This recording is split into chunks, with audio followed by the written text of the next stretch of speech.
Hello viewers, সবাই কেমন আছেন? আশা করি সবাই সুস্থ আছেন, ভালো আছেন।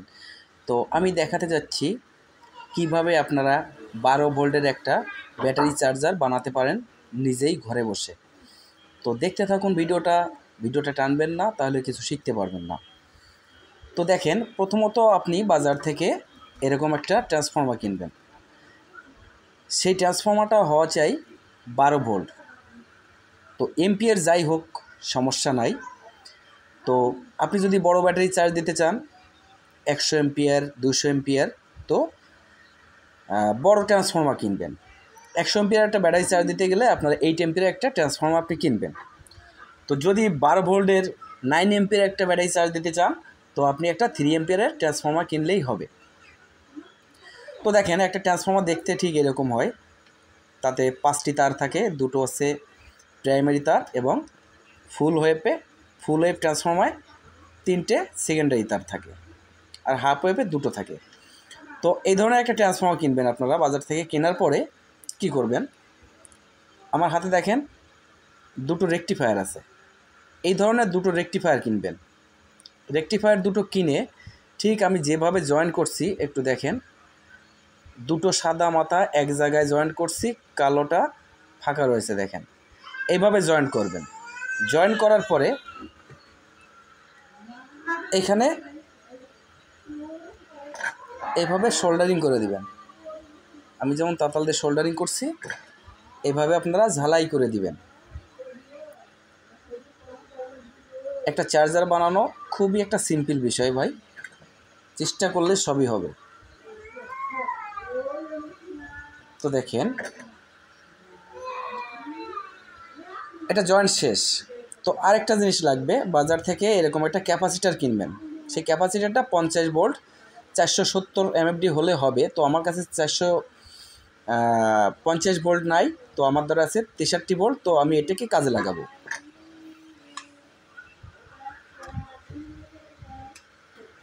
তো দেখেন, একটা ক্যাপাসিটার যখন আপনি কিনবেন তখন তার দুটো কম্পোনেন্ট থাকবে, দুটো ঠ্যাং থাকবে। দেখেন, এক সাইডে একটা দাগ থাকবে, এক সাইডে এরকম।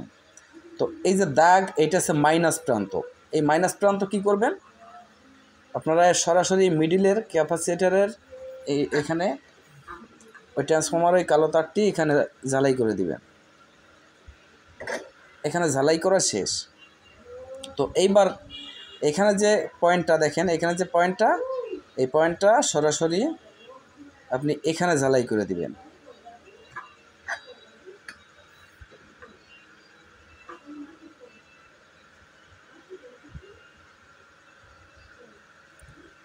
এখানে একটু মজবুত করে ঝালাই করে দিবেন।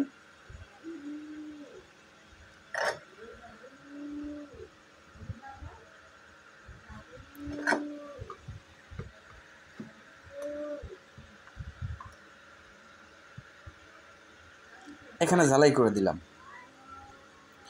দেওয়ার পরে এখানে একটা সুইচের কানেকশন করা লাগবে।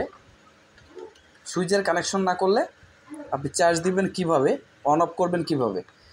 তো দেখেন, এরকম দুটো ক্লিপ দিয়ে, এরকম দুটো ক্লিপ লাগবে। আমার দুটো লাল, কিন্তু এখানে কালো তার, এখানে লাল তার আছে। তো এরকম দুটো ক্লিপ দিয়ে এইখান থেকে দেখেন, এখান থেকে বের করছি আমি, সরাসরি আমি এখান থেকে বের করছি।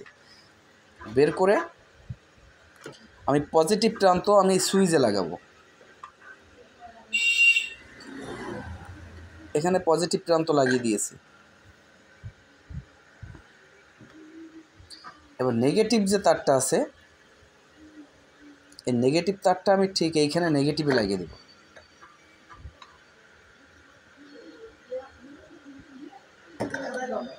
নেগেটিভে লাগাইছি। তো সুইচের একটা তার আছে দেখেন, এই যে তারটা, এই তারটা সরাসরি এইখানে লাগাবো, এই পজিটিভে।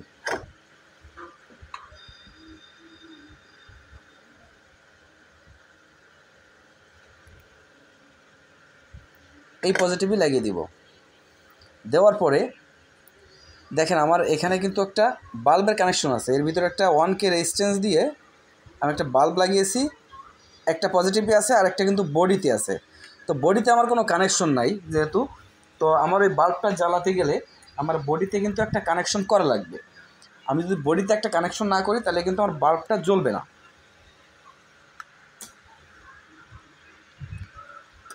সেক্ষেত্রে আমি বডিতে একটা কানেকশন করব। এরকম একটা তার নিব, নেওয়ার পরে বডিতে কানেকশন করে দিব। এখানে বডিতে ঝালাই করে দিব। ঝালাই করে দেওয়ার সাথে এবার নেগেটিভ যে প্রান্ত আছে, দেখেন এখানে নেগেটিভ যে তারটা আছে নেগেটিভ, ওইখানে আমি ঝালাই করব।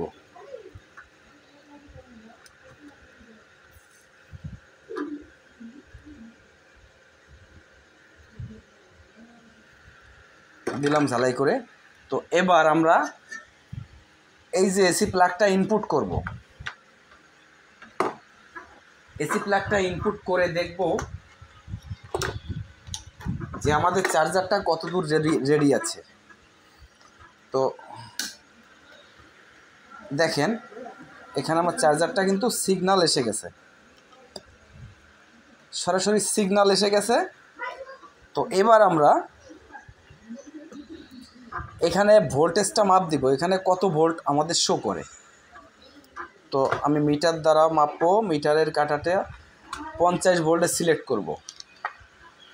50 ভোল্টে সিলেক্ট করে এবার আমি লাল তারটা এখানে ধরব, কালো তারটা এখানে ধরব। ধরার পরে এবার দেখেন আমার কিন্তু এখানে প্রায় 13 ভোল্ট শো করছে, 13 13.5 শো করছে। তো 13.5 শো করছে কেন, 12 ভোল্ট করছে না কেন? এই ক্যাপাসিটার যখন লাগাই তখন কিন্তু ভোল্টেজটা একটু হাই হয়। তো সেটা কোনো ব্যাপার না, 12 ভোল্ট একটা ব্যাটারি চার্জ করতে গেলে 13 ভোল্ট হলে বেশি ভালো হয়। তো বন্ধুরা, এটাই হচ্ছে আমার চার্জার। আমি এই চার্জারটা রেডি করছি। এখন চাইলে আমি এতে ব্যাটারি চার্জ দিতে পারবো সুন্দরভাবে।